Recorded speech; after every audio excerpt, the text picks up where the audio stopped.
Carta do apóstolo Paulo aos Efésios, capítulo de número 1.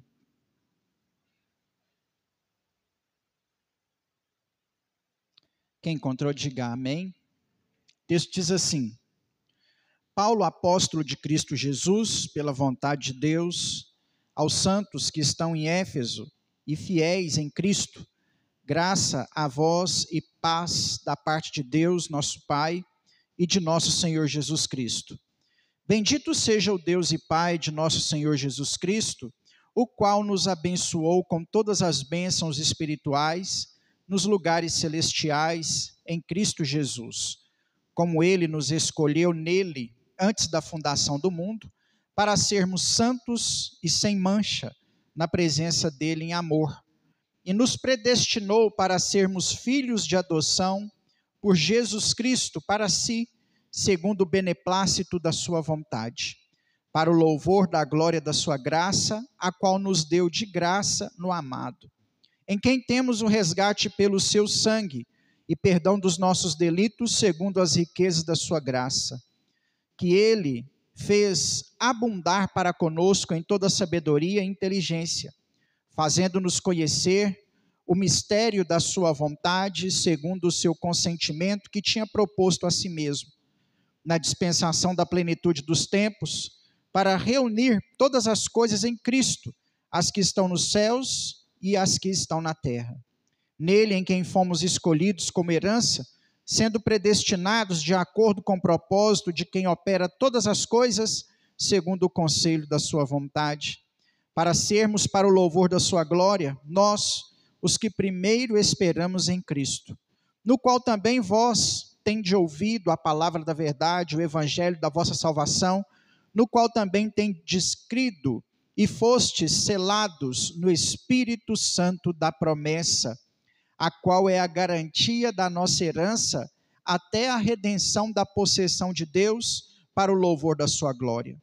Por isso eu também ouço acerca da vossa fé em Cristo Jesus e do amor para com todos os santos, e não cesso de dar graças a Deus por vós, lembrando-me de vós em nossas orações, para que o Deus de nosso Senhor Jesus Cristo, o Pai da glória, vos dê o espírito de sabedoria e de revelação no pleno conhecimento dele, tendo iluminado os olhos do vosso coração, para que saibais qual é a esperança da sua vocação, e quais as riquezas da glória de sua herança nos santos, e qual é a excelente grandeza do seu poder para conosco, os que cremos conforme a operação da força do seu poder, que operou em Cristo, ressuscitando-o entre os mortos, sentando-o à direita nos céus, mas acima de todo o principado e autoridade e poder e domínio, e todo o nome que se nomeia, não somente nesse século, mas também no vindouro,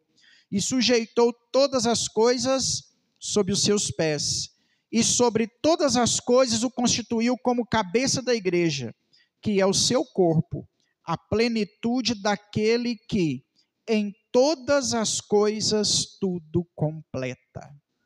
Amém. Deus, esta é a tua palavra que foi lida e será ministrada aos nossos corações nessa noite de quinta-feira, e a minha oração é para que o que nós vamos ver aqui seja o teu Espírito Santo a falar conosco nessa noite de quinta-feira, em nome de Jesus. Santifica o teu nome no nosso meio, fala, Senhor, aos nossos corações. Eu creio, nós cremos que o Senhor está aqui, nós cremos que esse louvor preparou o nosso coração para receber da tua palavra, e a minha oração, Deus, é para que esta palavra nos alcance como uma semente que cai numa boa terra. Essa é a nossa oração, em nome de Jesus. Amém. Glória a Deus. Pode se sentar, meu irmão.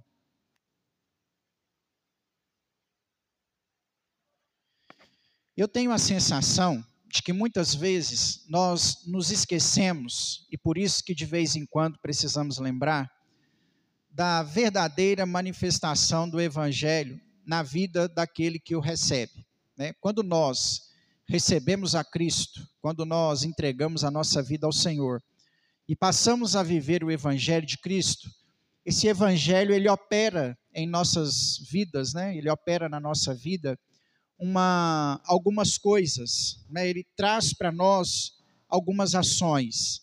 E essas ações, eu digo que muitas vezes nós esquecemos e precisamos lembrar, essas ações, elas ultrapassam aquilo que é terreno.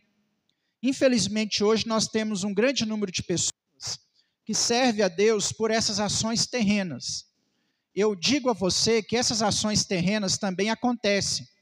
O nosso Deus, eu não posso jamais perder no meu coração o fervor do Espírito Santo, que faz parte das ações que nós vamos ver aqui. Eu jamais posso perder no meu coração a fé de que o meu Deus cura. Amém? Ele cura. Quando é de acordo com a tua vontade, quando tem que curar, ele cura, ele tem poder para curar. O Deus que nós servimos, ele abre portas. Inclusive, tem o mesmo texto que diz que ele abre porta, fala que ele fecha também, né? Mas o texto diz que ele abre porta que ninguém pode fechar. Ele abre porta onde não tem porta. No original do texto é mais ou menos isso. Não tem porta, ele abre uma porta. Isaías diz que ele quebra os ferrolhos de ferro, né? Derruba os portões de bronze. Voz da Verdade até fez uma música com esse versículo. Então nós cremos num Deus que pode tudo, num Deus que quebranta corações, que transforma vidas, que tira o coração de pedra e coloca o coração de carne. Nós cremos num Deus que a sua manifestação ela é incomensurável, não há nada no universo que Deus não exerça domínio sobre, que Ele não possa fazer, Ele faz. Isso jamais pode sair do meu coração, que as manifestações visíveis de Deus, elas são reais, elas são verdadeiras, amém? Mas eu, por outro lado, também preciso entender que elas ultrapassam aquilo que é físico, ela ultrapassa aquilo que é material. E as manifestações ou as ações da presença desse evangelho no meu coração, ele gera muitas coisas espirituais. O texto que nós lemos aqui em Efésios, capítulo de número 1, né, diz que ele nos abençoou, no versículo 3, bendito seja o Deus e Pai de nosso Senhor Jesus Cristo, o qual nos abençoou com todas as bênçãos espirituais nos lugares celestiais em Cristo Jesus. Pode ser que alguma bênção terrena aqui dessa terra nós não alcancemos, mas as celestiais, né, dos lugares espirituais, o texto de Efésios capítulo 1 é categórico em afirmar para nós que Ele já nos abençoou com todas. Com todas. É claro que seria impossível eu citar para você aqui todas essas bênçãos espirituais nos lugares celestiais que Cristo já fez por nós. Aliás, o capítulo 1 da carta do apóstolo Paulo aos Efésios é chamado de o contrato da salvação. Não só pelos teólogos, mas pelos pais da igreja, quando receberam essa carta, entenderam que esse capítulo de número 1 da carta aos Efésios era o maior tratado de salvação nas páginas do Novo Testamento. É o contrato. Se a salvação é um contrato assinado, as palavras desse contrato é o capítulo 1 da carta aos Efésios. Jesus, a primeira parte desse contrato, assinou o contrato te dando direito à salvação com o sangue dele derramado naquela cruz. E você, a parte beneficiária desse contrato, assina esse contrato crendo em tudo que esse capítulo 1 diz para nós. E eu estou sem óculos, tenho uma certa dificuldade em ler sem óculos, de vez em quando engasgo aqui, né? Mas esse capítulo 1, você pode ver que eu não engasguei hora nenhuma, porque eu sou apaixonado com esse capítulo. Eu realmente entendi no meu coração o que é o contrato da salvação. Não posso aplicar ele para você aqui hoje, versículo por versículo, porque nos demandaria muito tempo. Nós ficamos de 3 a 4 anos na escola bíblica dominical só com versículo por versículo. Nesses 4 anos nós estudamos 1 Coríntios 12 e 14, o sermão profético de Mateus 24, 25 e 26 e a carta aos Efésios. Em 4 anos nós estudamos esses 3 textos, versículo por versículo na escola dominical. E eu fiquei meses nesse capítulo de número 1. Então eu não vou conseguir dar um paliativo para você em versículo por versículo do principal contrato de salvação descrito nas páginas do Novo Testamento. Se você quer saber qual é, o que é salvação na sua vida, é só você estudar Efésios 1, você vai chegar à conclusão aí, independente se você é arminiano ou calvinista, todas as respostas estão aqui, no capítulo de número 1. Eu tirei para nós aqui, nessa noite de quinta-feira, 6 ações de Deus em nossas vidas que nós precisamos reconhecer. 6 ações de Deus através desse processo salvífico, dentro do contrato de salvação, que Deus opera no nosso coração. Eu vou repetir para você. O nosso Deus liberta, cura, batiza no Espírito Santo e salva, como nos ensinou aí os nossos irmãos quadrangular, né?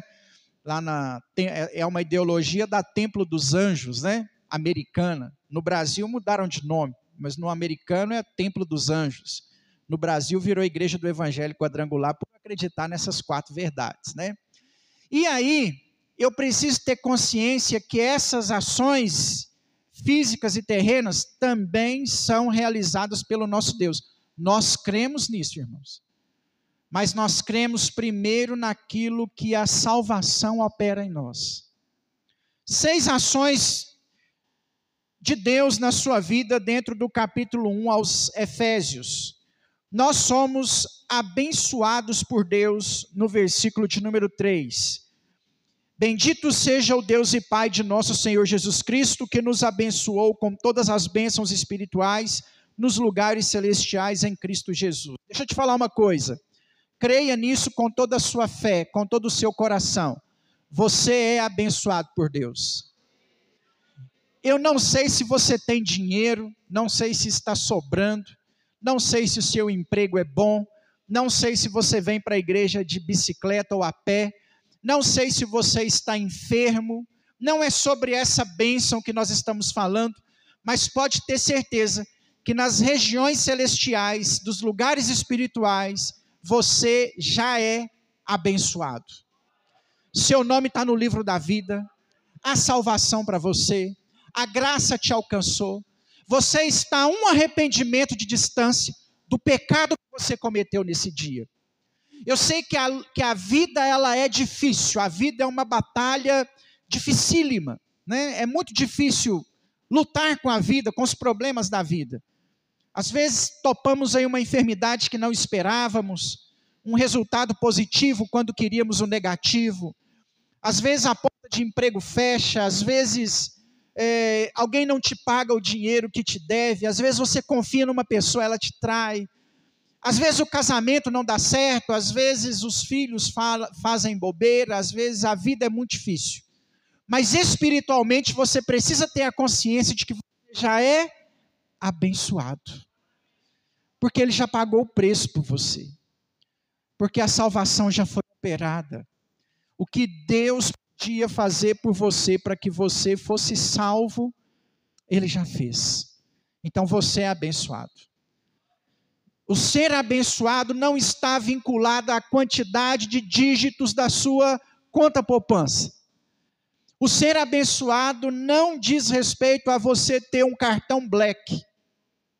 O ser abençoado não significa a marca do seu carro. O ser abençoado significa ser lavado e remido pelo sangue do Cordeiro. Isso é ser abençoado. Ser abençoado. Amém? Segunda verdade está no versículo de número 4. Como Ele nos escolheu nele, antes da fundação do mundo, para sermos santos e sem mancha, na presença dEle em amor. Eu não estou falando aqui de doutrinas teológicas, né? Não estou falando aqui de doutrinas salvíficas, no meu comentário agora para frente. Independente de Armínio ou Calvino. O texto do apóstolo Paulo, no original grego, em qualquer tradução, a palavrinha para ser colocada aqui é a palavrinha nos escolheu. Agora é importante saber para que ele nos escolheu antes da fundação do mundo, para sermos santos, sem mancha, na presença dele, em amor. O texto não deixa para mim nenhuma sombra de dúvida sobre salvação. Eu não quero entrar no mérito da escolha, mas o texto para mim, ele não deixa ponto de interrogação nenhuma.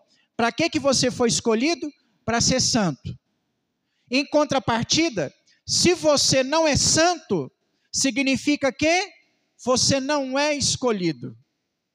Esse negócio de, eu sou escolhido, vou para o céu, o Senhor me escolheu e agora eu posso viver em pecado. Não. O texto é categórico, o texto é claro, o texto afirma. Ele te chamou para ser santo. Se você não é santo, você não é escolhido.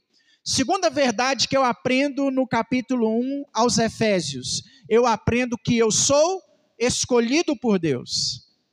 Isso é bom. Eu gosto de pensar nessa especialidade. De saber que Deus poderia ter escolhido pessoas melhores do que eu. Mais capacitadas do que eu. Mais bonitas do que eu. Talvez com mais dinheiro do que eu. Mas Ele escolheu a mim. Ele escolheu você. Você nunca parou para pensar? Eu já parei para pensar nisso e já me debulhei em lágrimas uma vez. Tive uma experiência com Deus fortíssima, uma vez que eu pensei sobre ser escolhido. Na hora que eu entendi assim, que Deus poderia ter escolhido pessoas melhores do que eu, escolheu. Isso para mim, no dia que eu entendi isso, me deu um choque de gestão e eu comecei a chorar. E eu pensei assim, por que Deus não chamou o fulano de tal? Ele parece uma pessoa tão melhor. Mas Ele chamou esse lixo, esse carrasco aqui. Ele chamou esse verme de Jacó. Nós precisamos entender, irmãos, a especialidade disso. Ele te escolheu. Posso entrar com você no mérito do porquê? O que Ele viu em mim que fez Ele me escolher? Mas fato é, irmão, que Ele me escolheu. Você é um escolhido de Deus. Se Deus não tivesse separado essa quinta-feira, 4 de setembro de 2025, Ele fez tudo isso para que você estivesse aqui. Antes da fundação do mundo, nós lemos no texto anterior, Deus sabia na agenda dEle que você estaria aqui. Você é um escolhido por Deus. Pastor, por que Deus escolheu eu e não escolheu fulano de tal? Por que Deus não escolheu fulano de tal, que eu tanto amo, que eu tanto gosto?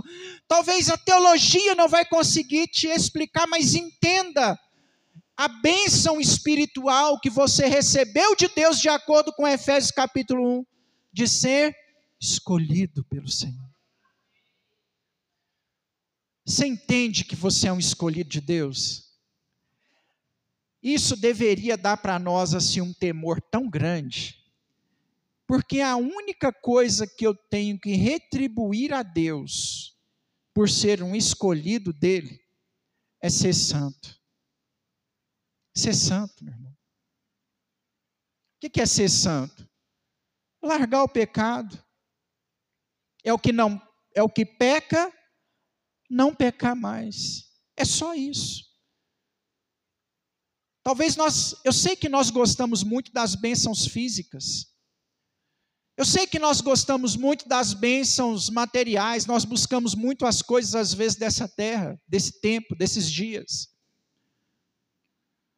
Mas eu preciso colocar no meu coração que em mim precisa haver uma batalha constante contra o pecado.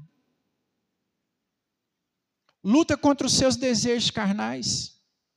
Para agradar a Deus.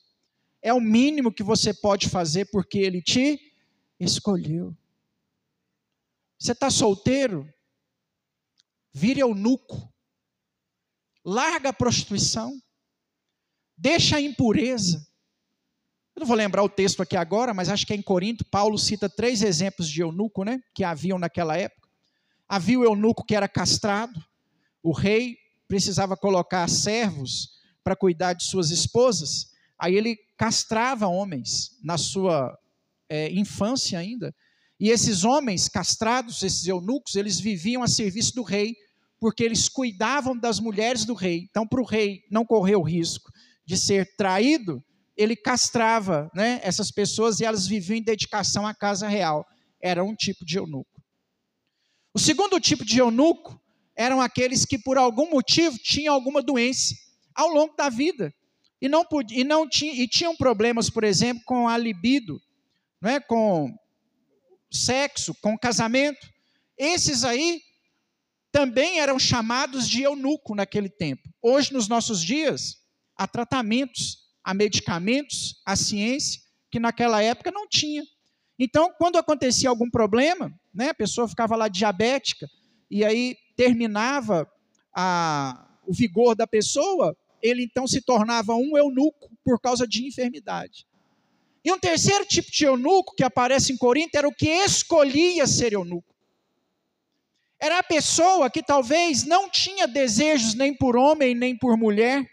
É a pessoa que talvez olhava para o mesmo gênero e entendia que aquela era a opção sexual para ela. Aí Paulo orienta as pessoas assim na igreja de Corinto a tomarem a seguinte decisão: seja eunuco, luta contra os seus desejos carnais. Eu estou vendo no mesmo gênero uma atração física, isso vai te levar para o inferno. Romanos 1 condena, 1 Coríntios condena os efeminados, ou, no caso da mulher, masculinizada. Pastor, o que fazer diante dessa situação, se o meu desejo está nessa direção do mesmo gênero?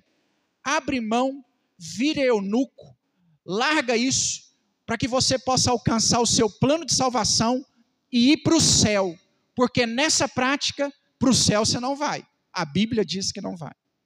Você tem que ser respeitado como ser humano. Ó, o pastor está falando, alguém vai ver na internet, Alexandre de Moraes vai bloquear o pastor. Não, estou ofendendo ninguém. Eu trabalho com homossexuais, trabalho com lésbicas, tenho amigos, inclusive, e me relaciono muito bem, respeito, brinco da mesma forma. Só não podem me fazer uma pergunta sobre salvação, mas no demais, pessoas normais merecem ser respeitadas, principalmente aquelas que ainda não conhecem o Senhor. São seres humanos, merecem o devido respeito, as portas têm que ser abertas, trabalho tem que ser dado, tem que ser seu amigo do mesmo jeito. Mas se perguntar, vai para o céu? A resposta é categórica, não. Como que faz para ir para o céu? Abre mão, luta. Luta contra, é um desejo da sua carne. Fecha essa porta. Camarada é solteiro? Fecha essa porta. Espera a hora de Deus. Eu sei que é difícil. Eu sei que não é fácil. Aos jovens, acho que eu tenho moral para falar. Eu me converti com 15 anos. Casei virgem, graças a Deus, com 25. Foram 10 anos de muita luta. A maior parte da mocidade na igreja, servindo ao Senhor. E posso dizer, no altar do Senhor, não pequei nesse aspecto. O Espírito Santo de Deus me guardou. E teve hora que foi só Ele mesmo para dar força. E aí eu entendo que se Ele me fortaleceu, Ele fortalece você também. Espera. Não troque a sua salvação por uma noite de prazer. Faz isso não. Ele nos escolheu para ser santo. Ah, Deus me escolheu para ser abençoado, rico, empreendedor, eu vou ser dono da minha própria empresa e tal, tomara que isso aconteça, mas não foi para isso que Ele te escolheu. Ele te escolheu para ser santo. Para isso que Ele te escolheu. Vale a pena ser santo, irmãos? O seu nome está escrito no livro da vida, quando se fizer chamada lá você vai estar.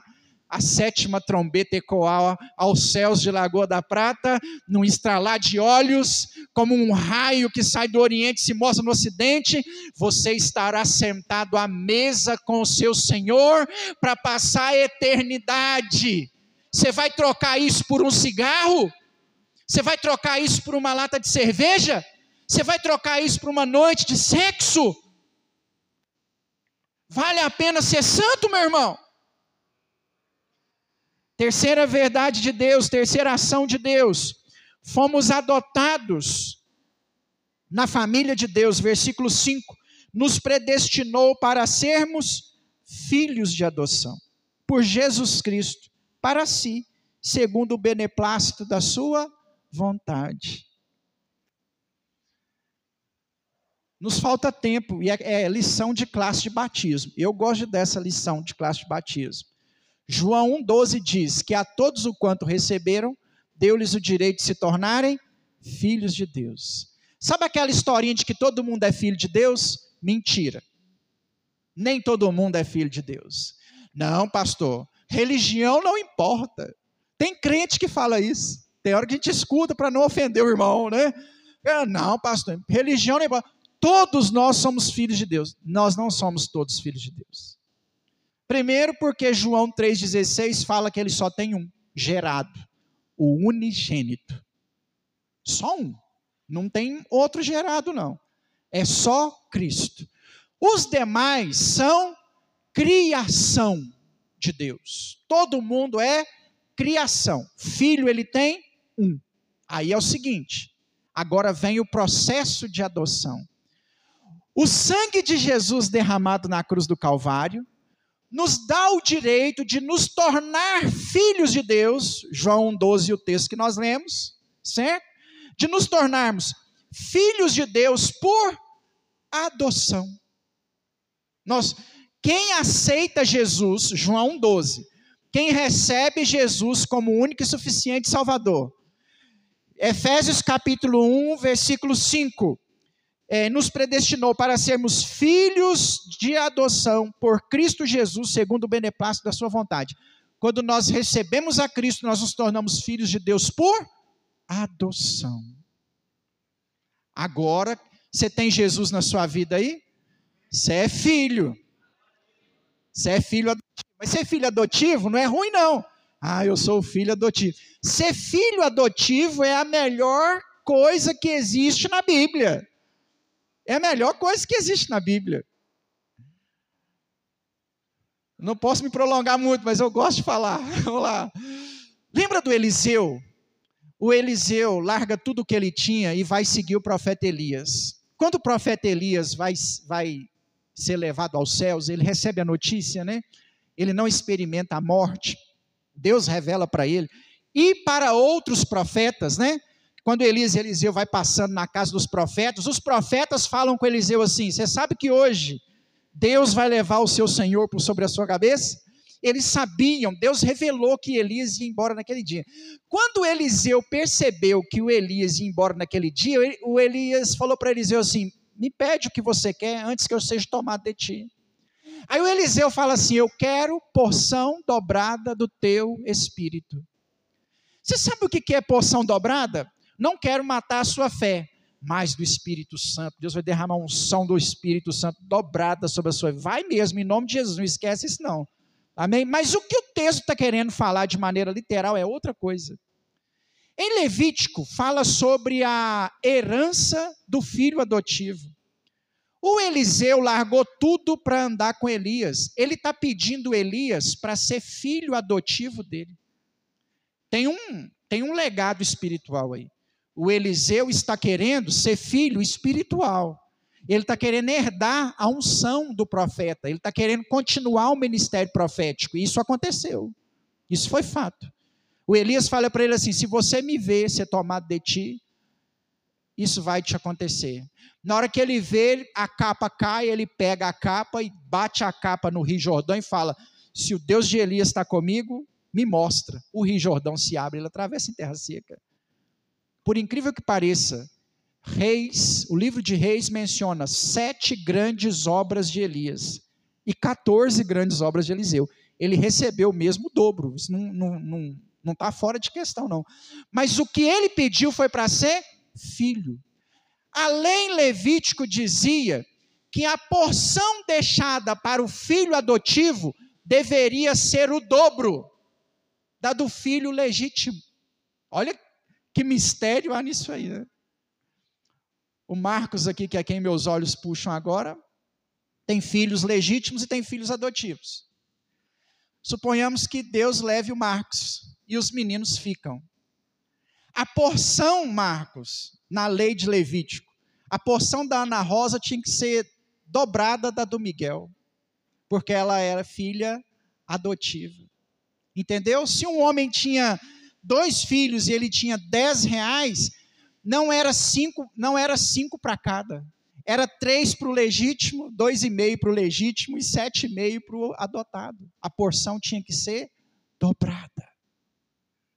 Agora, traz isso para o Evangelho. Você é filho adotivo de Deus. A unção sobre os filhos adotivos de Deus, relacionada aos judeus, é dobrada. O carinho é dobrado. A graça é abundante. Por isso que Paulo usa as expressões: entre os judeus abundou, entre os gentios superabundou a graça de Deus. Porque o que Deus tem para os seus escolhidos é dobrado. Quarta verdade: nós fomos remidos pelo seu sangue, versículo de número 7. Em quem temos o resgate pelo seu sangue e perdão pelos nossos delitos, segundo as riquezas da sua graça. Nós fomos perdoados pelo seu sangue. Para alguém aqui, Deus está falando nessa noite. Eu não sei qual pecado você trouxe antes de entrar naquela porta. Mas o sangue de Jesus pode perdoar hoje de todos os seus pecados. Não é o pastor, não é a igreja, não é o diácono, é o sangue de Jesus. Quinta verdade, versículos 13 e 14. No qual vós, tendo ouvido palavras da verdade, o evangelho da vossa salvação, no qual também tendes crido, fostes selados pelo Espírito Santo da promessa, o qual é a garantia da nossa herança, até a redenção da possessão de Deus, para o louvor da sua glória. Nós fomos selados com o Espírito Santo. Eu preguei aqui esses domingos para trás, sobre sensacionalismo, então talvez dispensa falar.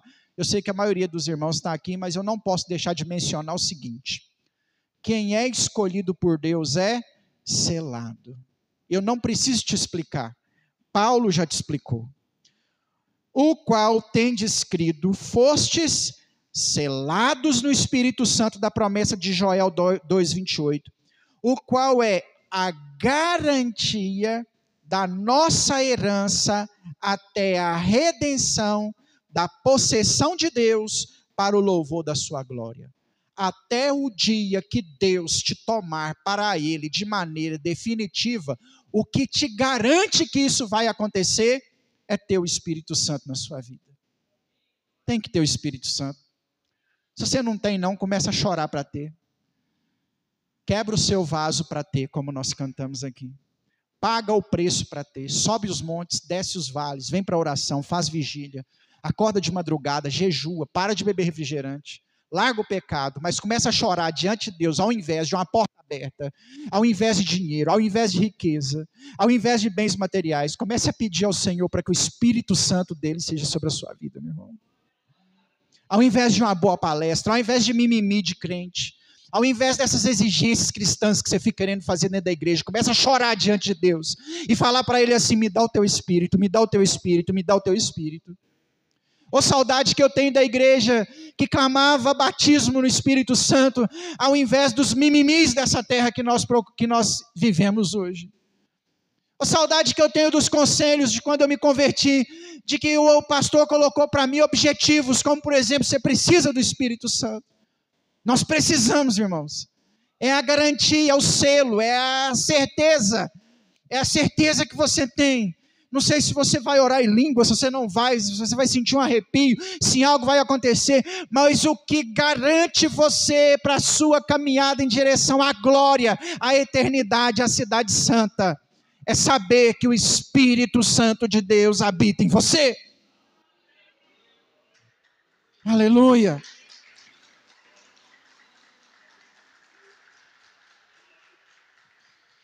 Sexta verdade do versículo 17 ao versículo 20, para que Deus de nosso Senhor Jesus Cristo, o Pai da glória, vos dê o espírito de sabedoria e de revelação, do pleno conhecimento dele, tendo iluminado os olhos do vosso coração, para que saibais qual é a esperança da sua vocação, as quais a riqueza da glória da sua herança nos santos, e qual é a excelente grandeza do seu poder, para convosco, os que cremos conforme a operação da força do seu poder, que operou em Cristo, ressuscitando dentre os mortos, sentando à direita nos céus.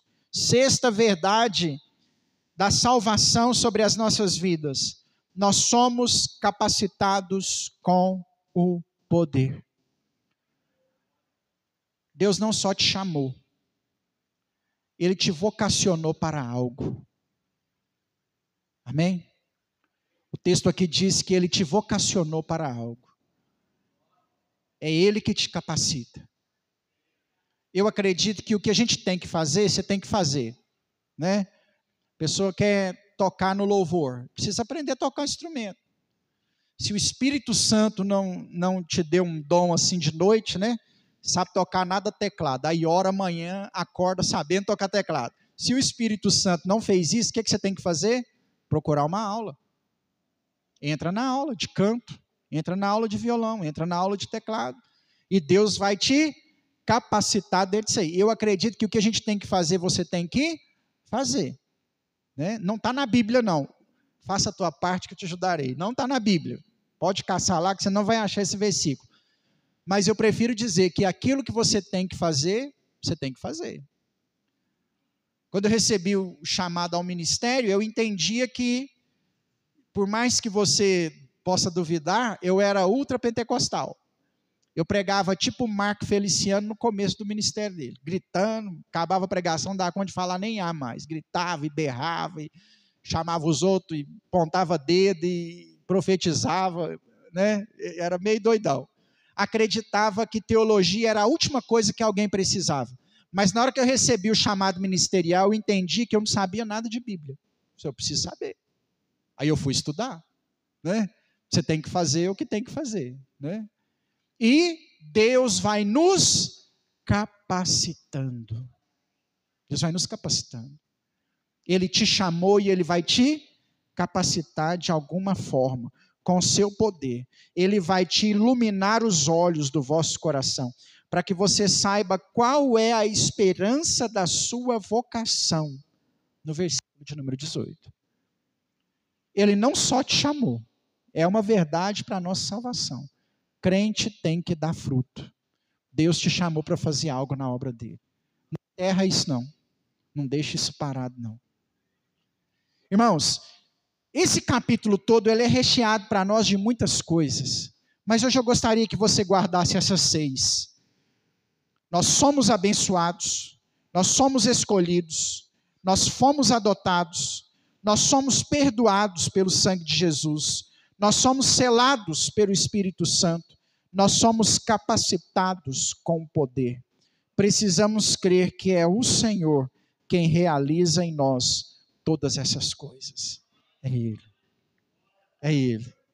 Vai ter o dia da mensagem que eu vou chegar aqui e falar para você que Deus vai abrir a porta.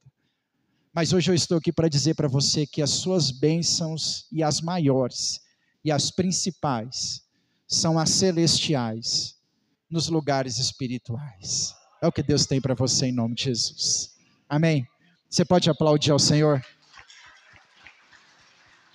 Glória a Deus. Se coloque de pé. Vamos orar. Coloque a sua mão aí no seu coração.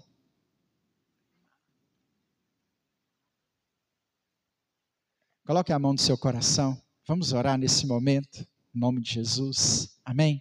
Enquanto o pessoal do louvor aqui vai se preparando para cantar mais uma canção, antes disso, eu quero saber qual é a sua oração, né? Eu, na verdade, não. Deus, antes da minha oração, Ele quer escutar a sua. Quem sabe você não precisava entender nessa noite que você foi perdoado, escolhido, chamado.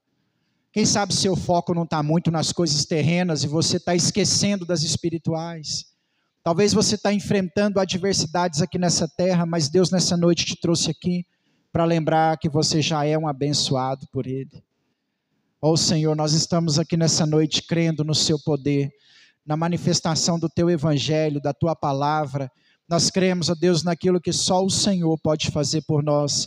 Por isso nós estamos aqui neste lugar, Deus. Ouve a oração dos teus servos nessa noite.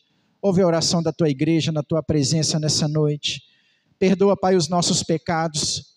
Perdoa, Senhor, as nossas falhas, as nossas fraquezas, os nossos delitos, Deus, como nós vimos nesse texto que acabamos de ler. Nós sabemos que podemos ser remidos pelo Senhor, Pai.